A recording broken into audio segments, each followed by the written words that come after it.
আল্লাহ তাআলা ঘোষণা করছিলেন, গণকিহু তোমরা বিবাহ করাইয়া দাও যারা এখনো বিবাহের উপযুক্ত হয়েছে। ওয়াসসালিহিনা মিন ইবাদিকুম, ইবাদুন তোমাদের মধ্যে যারা ইবাদ আছে, বান্দা আছে।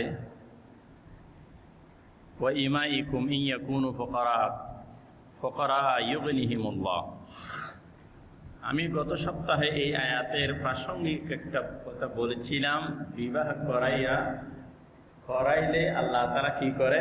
তাদেরকে ধনাঢ্য বানিয়ে দেয়, রিজিকের ব্যবস্থা করে দেয়, ওয়াসাআত করে।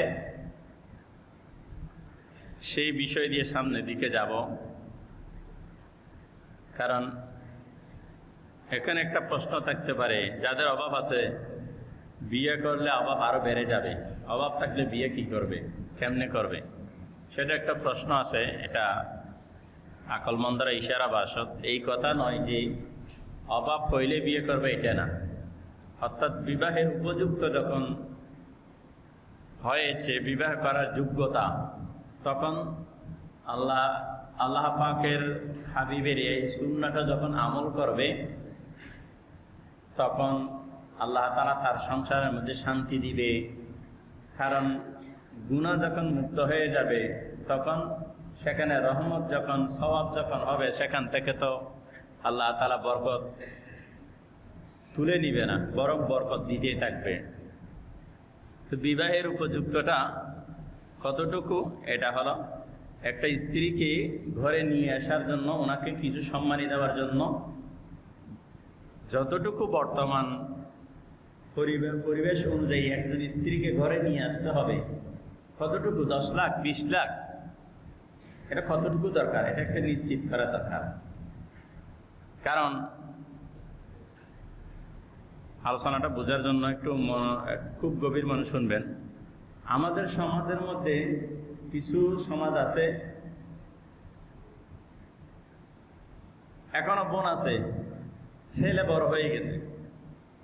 এই ইদানিং গত 2-1 দিন আগে একটা ছেলে মারা গিয়েছিল, আজিজুর রহমান ইমন, বিবাহ করে নাই।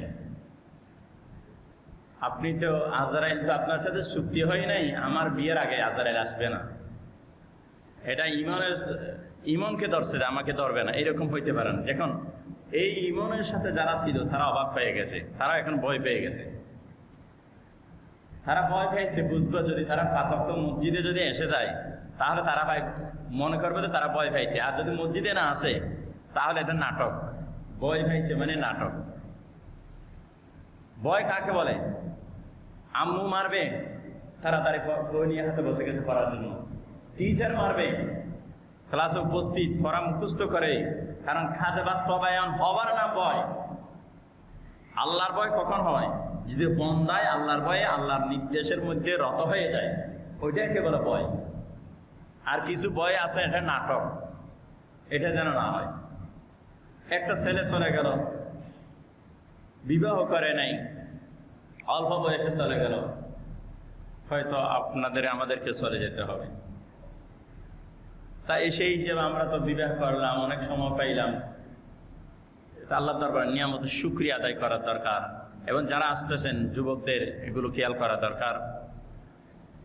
অনেকে মনে করে বোন আছে, আমি বোন বিয়ে করব,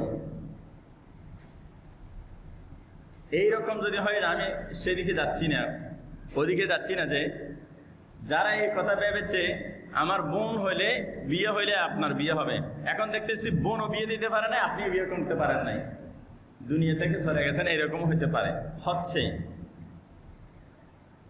এমনকি আমাদের সমাজের মধ্যে কিছু প্রচলিত আছে, আমার মেয়ে বিবাহের উপযুক্ত হয়েছে, আমি হজে যাব না, টাকা আছে, মেয়ের বিয়ের জন্য লাগবে, ওমরা করব, ওমরায় যাব না, হজে যাব না, মেয়ের বিয়ে লাগবে, ছেলের বিয়ে লাগবে, গাড়ি বাড়ি করতে হবে। একটু চিন্তা করি, আমরা সবাই মিলে চক্ষু বন্ধ করি। আসলে এই দুনিয়াটা আমাকে এমনভাবে দুঃখ দিবে, এটা আমরা বুঝতেই পারবো না যে কেন এটাই করলাম। আমাকে যিনি সৃষ্টি করছে, আমার বোনকে তিনি সৃষ্টি করছে, আমার জন্য যেটা জোড়া গেঁথেছেন আল্লাহ, আমার বোনের জন্য জোড়া আল্লাহ গেঁথেছেন। আল্লাহ তাআলা কি করছেন? খলাকনাকুম আজওয়াজা, জোড়ায় জোড়ায় আল্লাহ তাআলা সৃষ্টি করেছেন।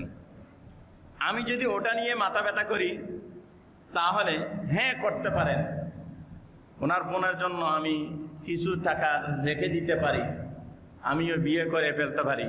একেবারে উনি হইলে আমি বিয়ে করে ফেললে আমার বোন বিয়ে হবে না, এটা তো আল্লাহর আইনের লঙ্ঘন করা হচ্ছে মনে হয়। আমি বেশি কঠোরতা দিচ্ছি না, একটু আপনাদের বিবেকের মধ্যে একটু নাড়া দিচ্ছি মাত্র। আমি যদি এই বিধান মনে করি আমার বোন বিয়ে দিলে আমি বিয়ে করব, আমি বিয়ে করে ফেললে আমার বোন বিয়ে হবে না, তাহলে আল্লাহর বিধানের বিরোধিতা হচ্ছে। আর আপনি যে গুনার কাজ করতেছেন, গুনাহ হবে বিবাহের উপযুক্ত হওয়ার পর। সে যদি মানুষ হয়, পুরুষ যদি হয়, গুনাহ হবে। কেউ বলতে পারবে না আমার গুনাহ হয় না। হ্যাঁ, গুনাহ থেকে বাঁচার জন্য একটা পন্থা দিয়েছেন। যাদের বিবাহের উপযুক্ত হয়েছেন তাদেরকে আল্লাহ রসুল বলেছেন সে যেন বিবাহ রোজা রাখে। কিন্তু বর্তমান আবার এখন তো ফেসবুক বন্ধ, আগে দেখছিলাম মনে চালু হয়েছে, এই দেখছি ইউটিউবের মধ্যে এমন একটা কিছু ভাইরাল হয়েছে যে যাদের বিয়ের উপযুক্ত হয়েছে, বিয়ে করতে পারতেছে না, তখন তারা কি করবে?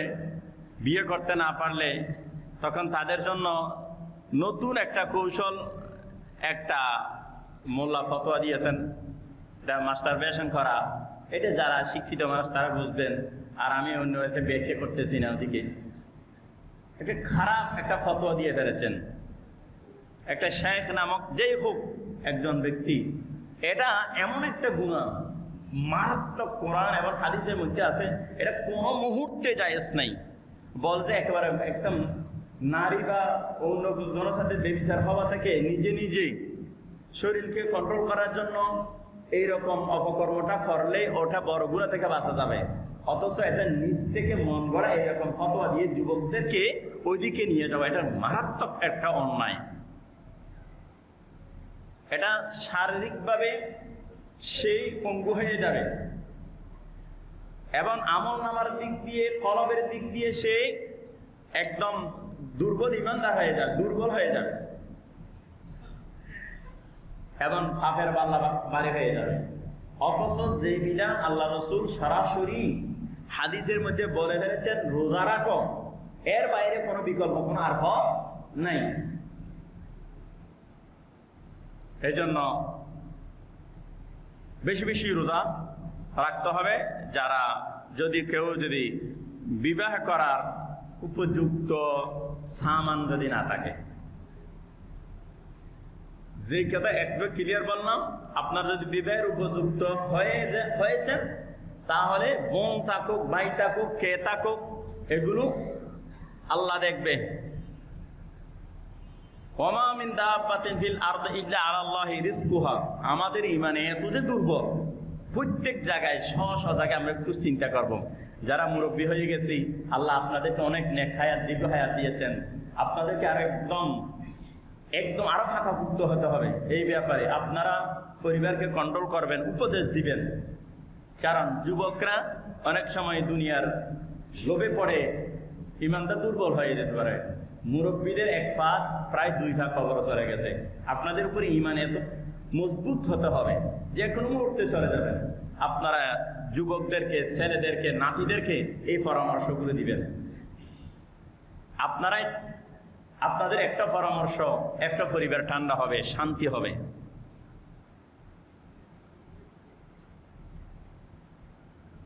তাহলে ভাই বোন থাকুক, আপনি যখন বিবাহের উপযুক্ত হয়েছেন, আপনাকে সময় অনুপাতে কি করবেন? বিবাহ করবেন। এটা দায়িত্ব হলো মা বাবা বা ওলি যারা আছে অভিভাবক, তারাই করাবেন।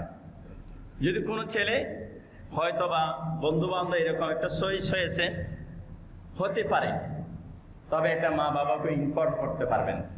আব্বু, আম্মু, ভাইয়া, এরকম আপনার একটু যদি মনে হয় ভালো হয় এটা করতে পারেন, কিন্তু কোনো যুবক তার সাথে সরাসরি কথা বলতে পারবেন না। এই যুবক খবরদার, কথা বলাই কবিরা গুনাহ, কবিরা গুনাহ। যেন অনেক প্রকার আছে, চোখের গুনাহ আছে, মোবাইলে কথা বলা কানের গুনাহ আছে, জিহ্বার গুনাহ আছে, শোনার গুনাহ, পায়ে হেঁটে যাওয়ার গুনাহ। এই যে একটা পাপ করলাম, কয় দিক দিয়ে ভিডিও অডিও রেকর্ডিং সহ শাহিদ সাক্ষী সহ ফেরেশতারা এমনভাবে রেকর্ড করতেছে, কোনো দিক দিয়ে বাঁচার কোনো উপায় নেই। এই জন্য সাবধান। এদিকে কতটুকু হইলে বিবাহ করবেন, এবার সেদিকে যাচ্ছে।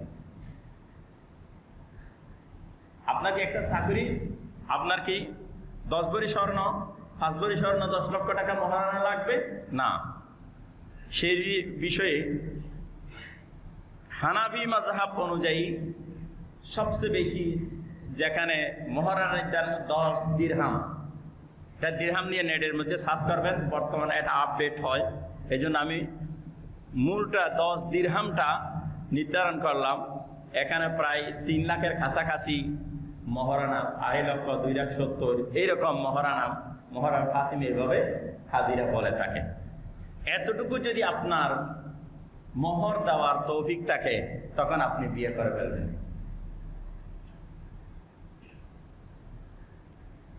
এখানে মোহর দুইটা, একটা হলো মোহরে মুআজ্জাল, সাথে সাথে যেটা দেওয়া হয়, যেটা স্বর্ণ অলংকার দেওয়া হয়, এটাকে বলা মোহর। এখন তো বিবাহ করতে গেলে 2 ভরি স্বর্ণ দিলে তো 2 লাখ টাকা, অনেক কিছু এসেছে। বিবাহের অনেক কিছু এখানে আমাদের লুকুচিরে হচ্ছে, কারচুপি হচ্ছে, মিথ্যা হচ্ছে, অনেক অন্যায় হচ্ছে। আমি আপনাদেরকে একটু করে একটা জিনিস ইশারা করতেছি, যেহেতু আমরা সবাই ঈমানদার। ক্বালা রাসূলুল্লাহ সাল্লাল্লাহু আলাইহি ওয়াসাল্লাম, ইদা তাজাওয়াজাল আব, যখন বান্দা বিবাহ করবে, ফাকাদ ইস্তাকবালা নিসফাদ্দীন, সে যে ঈমান আনলো, মৃত্যুর আগে পর্যন্ত একটা মানুষের ঈমান কমপ্লিট হয়। কমপ্লিটকে, ঈমানকে 2টা ধাপে ভাগ করেছে, অর্ধেক এক ভাগ আর অর্ধেক এক ভাগ। পুরা জীবনে নামাজ, রোজা, হজ, যাকাত, জিকির, আজকার, তাসবিহ, তাহলিল, দান, খয়রাত, মসজিদ মাদ্রাসায় বিভিন্ন জায়গায় গরিব, মিসকিন, এতিম, অসহায়দেরকে দান করা, একেবারে দানবীর অমুক, এত কিছু আমল করা, এটা এক পাশে অর্ধেক। আমি বলি নাই, আল্লাহ রসুল বলছেন, আমি শুধু শুনিয়ে দিচ্ছি। এরপর আল্লাহ রসুল কি বলছেন?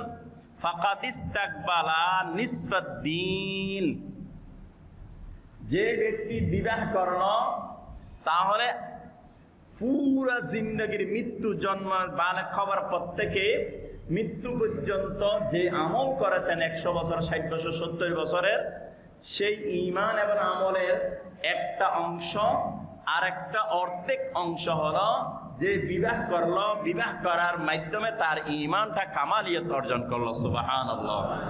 একটু গভীর চিন্তা করি। তাহলে যারা বিবাহ করে নাই, তাদের ঈমান এখনো কামালিয়ত অর্জন হয় নাই। যা বিবাহ ছাড়া মরে গেছে, তার বেঈমান নয়। হ্যাঁ, ওনার বিবাহের সময় পায় নাই, ওদেরকে আবার এখানে টেনে নিয়ে আসেন নাই। যে বিবাহ করার সামর্থ্য আছে, বিবাহ করে নাই, তার ঈমানটা অর্ধেক। যখন ঈমান বিবাহ করবে, তার ঈমানটা কামালিয়ত অর্জন করবে। এটা ভালো করে বুঝতে হবে। ফাল্যাত্তাকিল্লাহ ফিন নিসফিল বাকি, এরপরে তুমি ভয় করো ওই বাকি অর্ধেককে, পুরো হায়াতের জিন্দেগির এই ব্যাপারে আল্লাহকে বেশি ভয় করো। তাহলে আমরা এই বিবাহকে আমরা একটা তামাশা বানিয়ে দিয়েছি, রং তামাশা। বিবাহ একটা সামাজিক রসম বানিয়ে ফেলেছি। এটা ঈমানি বিষয়, এটা দোল তামাশা, নাচ গান, এই সামাজিক যে বদরসম। বিবাহটা একটা, আমি ভাষাও বুঝাইতে পারতেছি না, খুঁজে পাচ্ছি না ভাষাটা। বিবাহটা এমন একটা রসম বানিয়ে ফেলেছেন, যাহা বর্তমান সমাজে আমি যদি একটা ভালো গাছ রোপণ করি, তাহলে ভালো ফল দেবে। আমি যদি একটা খারাপ বীজ বপন করি, সেখানে খারাপ ফল দিবে। তাহলে বিবাহটা হলো তেমনি ভাবে একটা, আমি ছাদের উপর কোনো মাটি ছাড়া এমনি উপর রোপণ করে চলে আসলাম, এর পরের দিন দেখলাম যে কেমন হয়েছে, এখানে ফুল তুল আসতেছি কিনা, 1 মাস পরে দেখতেছি আমার এটাতে শুয়ে গেছে, সারাটাতে কি শুয়ে গেছে, কারণ এটা শুকিয়ে গেছে, কারণ আপনি এমনি ফেলে আসছেন। অবস্থাটা এরকম। আপনি বিবাহ একটা এমন একটা সুন্নত, নিসফুদ দিন বলেছেন, দিনের অর্ধেক বলেছেন। আপনি বিবাহে যেটা করবেন, আল্লাহ রসুল বলেছেন এটা ঈমানের অর্ধেক। সেই বিবাহের দিন যদি আমি কোনো যদি অন্যায় করি, এটা মহান একটা সুন্নত। এই সুন্নতের মধ্যে যদি আমি কোনো বেবিচার, জেনা, অন্যায়, অত্যাচার এইগুলো যদি এখানে ঢুকাই ফেলি, তখন এই বিবাহের আর কোনো সুন্নত থাকে না। বিবাহের আর কোনো সুন্নত থাকে না। ওইটা কি হয়ে যায়, এটাকে প্রেম প্রীতি ভালোবাসা, যে এরকম ওখানে টেকনাফ কক্সবাজারে যেগুলো অবৈধ কাজ কারবার করে এগুলোর মতো হয়ে যায়। যার কারণে দেখেন না, কালকে এই গত সপ্তাহে আমি একটা জরিপ নিয়েছি কাজী অফিস থেকে। তারা বলল যদি যতটুকু বিবাহ হয়, 10টা বিয়ে হলে 6টা ভেঙে যায়। বর্তমানে 10টা বিয়ে হলে 6টা ভেঙে যায়, কারণ শহরের বিয়ে তো বেশিরভাগ গার্মেন্টস। একটা আবার আমাকে বলে একটা মেয়ে 1 মাসে 3বারও হয়। একটা মেয়ের 3বার কেমনে বিয়ে হয়?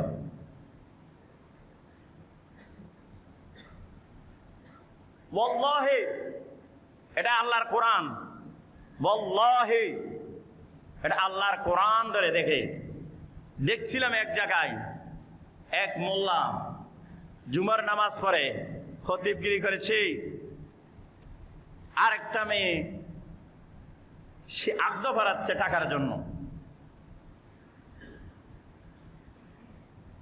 আরেকজনের স্ত্রী অবস্থা আছে, সে জানে, জানার পরেও বলছে কি হয়েছে, আমার টাকার দরকার। আমি যখন প্রশ্ন করেছি কেমন সমাজ আমি এসে গেছি, আজকে নিজের আত্মসমালোচনা করতে হচ্ছে। এটা মোল্লা দরকার না, আপনারাও জায়গায় জায়গায় এরকম হয়নি, আপনারাও আটকাইতে পারেন। কারণ একটা মেয়েকে অন্য জায়গায় বিয়ে থাকার পর আর কোনো জায়গায় বিয়ে হইতে পারে না। ছেলে করতে পারবে, কিন্তু মেয়ে স্বামী থাকার পর অন্য জায়গায় বিয়ে করতে পারে না। সে যদি ছেড়েও দেয়, তাকে ইদ্যত পালন করতে হবে। ইদ্যত পালন করার আগে তাকে অন্য কেউ সেখানে বিয়ে করতে পারে না। সেগুলো বেবিচার। যেই সমাজের মধ্যে, যে কলোনির মধ্যে থাকবে, আপনাকে সতর্ক থাকতে হবে আপনার কলোনির মধ্যে এইরকম বেবিচার কাহিনী আছে কিনা। আপনি জমিদার হিসেবে আপনার দায়িত্ব আছে। কারণ এখানে যদি কেউ ময়লা ফেলে, সবাই নাকের মধ্যে হাত দিবে, গামছা দিবে, টিস্যু দিবে, কেন? গন্ধ উঠতেছে। আপনার কলোনির মধ্যে যখন এইরকম বেবিচারিনী থাকবে, আপনি বলেন স্যার আমি চাই না, আমার তসবিহ নিয়ে বলতে, এগুলো আমার দরকার নাই না, এখান তো রহমতের ফেরেশতাই আসবে না। কারণ এটা তো বেশি কেন হয়ে গেছে আমাদের সমাজের মধ্যে, মুসল্লিরা এমন হয়ে গেছে, প্রতিবাদ এটা উঠে গেছে, বলে যে আমার দরকার, আমি তসবিহ নিয়ে মসজিদে বসে থাকবো, তসবিহ নিয়ে মনে করতেছেন সে জান্নাত, তার পিছনে দৌড়তেছে। এই জন্য এগুলো খেয়াল রাখতে হবে সমাজের মধ্যে, এই যে বেবিচার চলতেছে। যাক, আমি ওদিকে যাচ্ছি না। বিবাহ একটা মহা একটা বড় নিয়ামত, এটা ঈমানের অর্ধেক। তাহলে আমাকে বিবাহ যখন করবেন, আপনাকে যথাযথ উপযুক্ত স্থানে উপযুক্ত সবকিছু হচ্ছে কিনা দেখতে হবে। তাহলে আমি বললাম, যদি কারো কাছ থেকে বিবাহ করার উপযুক্ত থাকে, সে বিবাহ করবেন। মহারানা, আল্লাহ রসুল সাল্লাল্লাহু আলাইহি ওয়াসাল্লাম বলেন মহারানা কিভাবে করবেন। আমাদের এখানে তো মহারানা বলা হয় যে বেশি তার বাক্সগুলো চালিয়ে দেন, বেশি মহারানা দিতে পারলে এটা ভালো। আমি একটা সম্মান নাই না, আমার একটা আত্মসম্মান নাই না, 10 লাখ টাকা দাও না, 10 লাখ হবে না। বলবে তো মহারানা কত, ফকির নির্বলা বলবে। আস্তাগফিরুল্লাহ। আচ্ছা, ফকির নির্বলা কাকে বলা হয়? যে 10 লাখ টাকা মহারণা দিয়ে স্ত্রীকে 1 টাকাও নগদ দেয় নাই, সেই হলো সবচেয়ে নিকৃষ্ট মানুষ। কারণ এটা তো স্ত্রীর হক। বাহাদুর সে, আমার থেকে কেউ 1 টাকা পায় নাই, দুনিয়াতে কেউ পাবে না, আমি বলতে পারবো। সে দুনিয়াতে বাহাদুর, পরকালের বাদশাহ, পরকালের বাদশাহ। আল্লাহ বলবেন আমার ব্যাপারে এটা আমি দেখবো, আমি দয়াবান। কিন্তু দুনিয়াতে যদি কারোর সাথে লেনদেন রয়ে যায়, কিন্তু সে যতক্ষণ হাসরের ময়দানে তার দান তাকে ফেরত দিবে না, ততক্ষণ পর্যন্ত তোমার কোনো রেহাই নেই। আমাদের দেশে মানুষ মরলে 7 দিন ফাতিহার জন্য হইচই পড়ে যায় না। আগে স্ত্রী মারা গেলে, যদি স্বামী মারা যায়, স্বামীর কাঁধের উপর যদি স্ত্রীর মহারানা দিছে কিনা, লাশ নেওয়ার আগে জিজ্ঞেস করবেন আপনার মহারানা যদি দিছে কিনা। স্বামীর সম্পদ থেকে সেই টাকা পরিমাণ সম্পদ হোক নগদ অ্যাকাউন্ট থেকে টাকা স্ত্রীর হাতে বুঝে দিবেন, যাইয়ে বলা আপনি মাফ করে দেন। এই মুহূর্তে একটা মরা লাশের সামনে আপনি তাকে বলতেছেন মাফ করে দেন, এটা আরেকটা জুলুম, এটা আরেকটা অন্যায়। আপনি 7 দিন ফাতিহার জন্য এগুলো খাওয়াইলে অসুবিধা নাই, না খাওয়াইলে অসুবিধা নাই। 7 দিন ফাতিহা এটা ফরজ না, কিন্তু স্বামীর উপর যে স্ত্রীর হক রয়ে গেছে, স্ত্রীকে ছেড়ে দিয়ে গেছে, এই স্বামী যে বিয়ে করছিল 10 লাখ টাকা মহারণা, 1 টাকাও দেয় নাই, বা 2 লাখ দিছে নগদ, নহরে মুআজ্জাল দিছে, ক্যাশ স্বর্ণ লাগবে, আর 8 লাখ টাকা বা যত বাকি ছিল এগুলো দেয় নাই। এগুলো না দিয়ে কবরে দিয়ে দিচ্ছে, মেজবানের আয়োজন, গরু জবে করতেছে। আস্তাগফিরুল্লাহ। এগুলো খেয়াল করবেন। কেউ যদি মারা যায়, তার উপর স্বামী মারা গেলে স্ত্রীর অধিকার আছে কিনা জিজ্ঞেস করবেন। এখন বলবেন মাফ করে দেন, না কোনো মাফ নাই। কেন মাফ করবেন? ওনার সম্পদ আছে, ব্যাংকে টাকা আছে, জায়গা আছে, জমিন আছে, ঘর আছে, বাড়ি আছে, ওনার ব্যাংকের মধ্যে বিভিন্ন এফডিআর আছে। এখান থেকে ওনার স্ত্রীর হক এটা দেওয়ার পর স্ত্রী সম্পদ যাবে এটা ভিন্ন, কিন্তু মহরটা স্ত্রীর পাওনা। এটা খেয়াল করবেন। একটা মানুষ মারা গেলে এটা খেয়াল করবেন, আগে স্ত্রীর হক স্ত্রীর কাছে যাইয়ে বলবেন যে মাফ করে দেন। এটা জুলুম হবে স্ত্রীর উপর। ওই এরকম এই যে স্বাক্ষর করলে কর, অস্ত্র দিয়ে মারি ফেলবো, গুলি করে দিব, এটা মৃত্যুর সময় তাকে অস্ত্র ধরার মতন। এটা করবেন না। এই জন্য যারা বিবাহ করবেন, বাহাদুর সে স্ত্রীর হক স্ত্রীকে যদি দিয়ে ফেলতে পারেন। আপনি যারা মেয়ে বিয়ে দিবেন, এখন আমাদের উপর অনেক বিয়ে একটা সুন্নত কাজ করতেছেন, সে মহারানা বেশি দেয়, কারণ যদি বিয়ে ভাঙি দেয় সেই যেন দিতে না পারেন। তো বিয়ে দিচ্ছেন সংসার করার জন্য, আগে বাংলা চিন্তা করতেছেন বিয়ে হবে কিভাবে, শান্তি কিভাবে হবে। আপনি তো শান্তি চান না, স্বামী স্ত্রী শান্তি চান না, আপনি চান ভাঙ্গা। বলো যে 10 লাখ টাকা যদি ব্যাংকে যায় যেন দিতে না পারে, এই জন্য বাড়া দিতে হয়। আপনার উদ্দেশ্য ঠিক নেই, আগে উদ্দেশ্য ঠিক করতে হবে। এই জন্য 1 কোটি টাকা দিল যেটা ভাঙবে, একদম 2 লক্ষ টাকা দিলে এটা ভাঙবে, ভাঙবে, এটা ভাঙবেই। এই জন্য মহারানা যত কম হয় এটা খেয়াল করবেন। আর বিয়ের একটা ইমানের অর্ধেক, এটা আপনি মাজারে কেন করবেন? কেউ নাই, মাজার ধরে বললাম, বাজার ধরে বললাম, কোরআন শরীফ ধরে বললাম, ক্লাব ধরে বললাম, ক্লাবের মধ্যে হবে, অমুক মসজিদে হবে। আপনি এলাকার মসজিদেই করবেন। যে এলাকার সমাজে বসবাস করেন, আপনার পরিচিত আছে, ওদেরকে সাক্ষী বানাবেন, এলাকার মানুষকে সাক্ষী বানাবেন। যারা আপনার উঠে বসার সামনে পিছনে ছিল, ওখানে সবাইকে নিয়ে দোয়া করবেন। আমি আপনাদের এলাকায় ছিলাম, এতদিন ছিলাম, আমার মেয়ে আমার ছেলের জন্য একটা মেয়ে আনতেছে, এরকম সবাইকে নিয়ে একটা অনুষ্ঠান আদ্য করাই দিতে, একেবারে 20 টাকা খরচ নাই, সামান্য একটু নাস্তা করে একটু এলান করে দিন, কত খুশি। একটা সামাজিকতা হলো, একটা দোয়া হলো, আলিনুন নাকা ওয়াজআলুহা ফিল মাসাজিদ, এটা মসজিদে করো। কারণ এটাতে আজকে থেকে ঈমান অর্ধেক হয়ে গেল, পূর্ণাঙ্গতা হয়ে গেল, ঈমানের কামালিয়ত হয়ে গেল। আমার ছেলে এখন পাক্কা ঈমানদার হয়ে গেল। আজকে থেকে আমার ছেলের জন্য রিজিকের দরকার। যারা বিয়ে করলো, আল্লাহ বলেন 3 ব্যক্তির জিম্মাদার আমি রবের হাতে। কয় ব্যক্তির? তন্মধ্যে ফিহা, 1 নম্বর তন্মধ্যে একটা হলো, যে ব্যক্তি বিবাহ করবে নিজেকে গুনাহ থেকে বাঁচার জন্য, রসুলের সুন্নাত পাকাপুক্ত করার জন্য, ওই ব্যক্তির জিম্মাদার আমি আল্লাহর হাতে। আল্লাহু আকবার। তাহলে খেয়াল করবেন, আজকে থেকে বিবাহের সময় কোন রকমের ইসলাম বিরোধী বিবাহ করতে আসছেন, বিবাহের মধ্যে আবার কি হয়, প্রথমে বিবাহের ঠিক করবেন, ঠিক করার পর বিবাহ শুরু থেকে শেষ পর্যন্ত কোনো মেয়ের সাথে অবৈধ কোনো মহারামাত ছাড়া কাউকে দেখতে দিবেন না।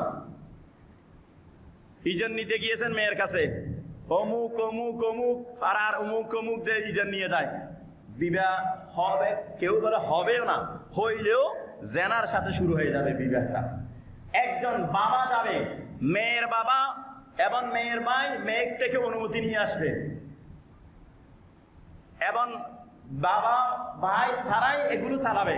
এখন কি চালায়, মেয়ের কাছে যায় অমুক অমুক, যার সাথে মহররামাত 14 জন ব্যক্তি, এই মুহূর্তে এদের নাম বলা সম্ভব নয়, দেখে নিবেন, তারা ছাড়া মেয়ে থেকে কেউ অনুমতি নিবে না। তো বিয়ে একটা সুন্নত আদা হচ্ছে, সেখানে প্রথম জানা দিয়ে শুরু হয়েছে।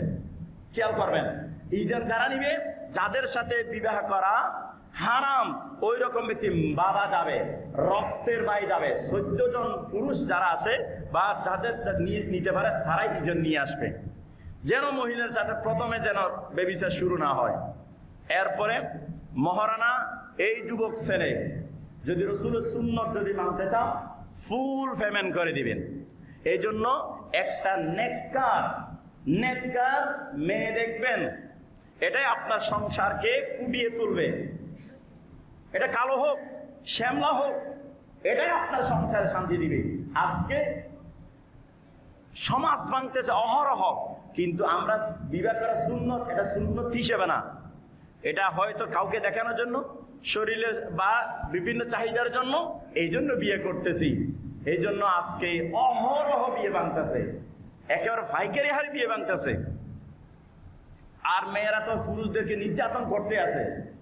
একটা কথাই বলে ফেললাম আর কি, এখানে এখন তো হয়ে গেছে 10 লাখ টাকা দিতে হয়, আরেক জায়গায় বিয়ে আরেকটা হলে ওখানে 10 লাখ পাবো, এখানে এক জায়গায় 10 লাখ পাবো, এখানে একটা ব্যবসা হয়ে গেছে। এইরকমও জায়গায় চলে। এটাও একদম ফেলে দেওয়ার বিষয় না, এটা একেবারে ফেলে দেওয়ার বিষয় না, এইরকমও চলতেছে। যে মহারানার দিকে খেয়াল রাখবেন, এবং বিবাহের লেনদেন, সাক্ষীর ব্যাপারে, ইজন নেয়ার ব্যাপারে এগুলো আপনারা সতর্ক থাকবেন। এবং বট যাত্রা কি খাবেন, আরেক ডাকাতি। সহসাত বলবো, আপনি একটা সম্মানী মানুষ, আপনার মেহমান কি করবেন, হ্যাঁ বিয়েকে বলবেন আসলে আপনি যদি কষ্ট হয় আমি একটু সহযোগিতা করতে পারি, যেগুলো মেহমানদেরকে একটু সম্মান করতে পারি, আপনার কষ্ট হলে আমাকে বলবেন, একটা ভদ্রতার সাথে বলবেন, না আমাকে 1000 2000 কামাইতে হবে, নাহলে মেয়ে দিব না। এটা তো অস্ত্র ধরা, তার থেকে ফায়খানা খাওয়া ভালো, কারণ এটা অত্যন্ত গর্হিত কাজ, জুলুম করা। বীর পুরুষ উনি, আপনি আমার বাসায় কান, আল্লাহ রসুল বলেন ওলো শাহ আউলি মলো বাই শাতিন, এটা বলা হয় যে যারা একদম দুর্বল তারা যেন একটা ছাগল হয়ে জবে করে ছেলের বাসায় মেয়ের পক্ষকে এনিয়ে দাওয়াত খাওয়ায়। আর উল্টো হয়ে গেছে, মেয়ের জায়গায় এমনি ফ্রিজ টিভি, যৌতুক তো আছে, যৌতুকের ওইদিকে জেনে দাও। আর আমাদের দেশে যৌতুক নিয়ে যারা জাহান্নামে যেতে চান এখন থেকে সতর্ক হয়ে যান, ওইদিকে এখন যাচ্ছি না।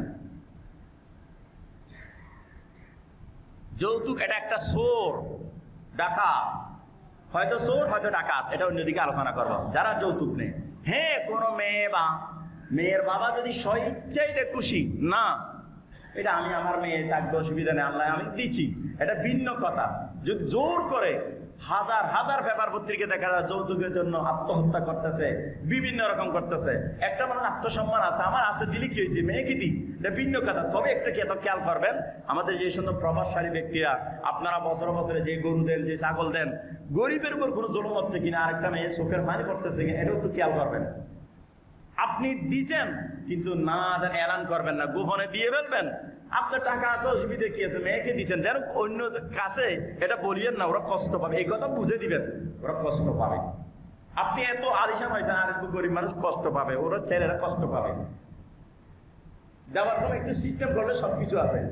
আর মেয়ের পক্ষ থেকে এতটুকু খাবেন না যেটা তার উপর জুলুম হয়। হ্যাঁ, আপনি একটু সহযোগিতা করতে পারেন, ইনশাল্লাহ বাকি আলোচনা অন্যদিকে হবে। আজকে আমি এতটুকু আলোচনা করছি, সেটা হলো আপনারা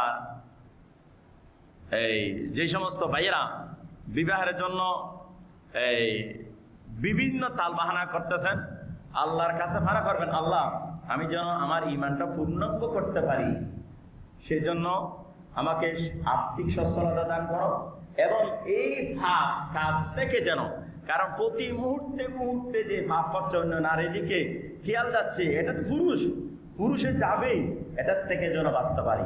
আর যদি আর্থিক সচ্ছলতা যতদিন না হবে, সর্বশেষ পথ হলো রোজা রাখবেন।